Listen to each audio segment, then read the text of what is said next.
High বন্ধুরা, তোমরা সবাই কেমন আছো? সুপ্রভাত। আজকে শুভ দিনে।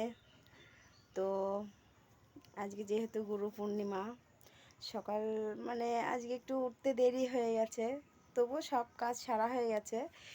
সব কাজ সেরে টেরে স্নান করে তো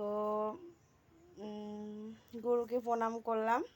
যেহেতু গুরু পূর্ণিমা, আজকে গুরুকে প্রণাম সেরে তো এই যে দেখতেই পাচ্ছ, দেখাচ্ছি তোমাদেরকে, এই আমাদের গুরুদেবের ছবি। আমাদের খুব ছোট্ট ঘর, এই আমাদের গুরুদেবের ছবি দেখতেই পাচ্ছ। তো গুরুকে প্রণাম সেরে তো এখন রান্না করব। তো বলো তোমরা সবাই কেমন আছো? আশা করি ভালোই আছো, আমিও খুব ভালো আছি।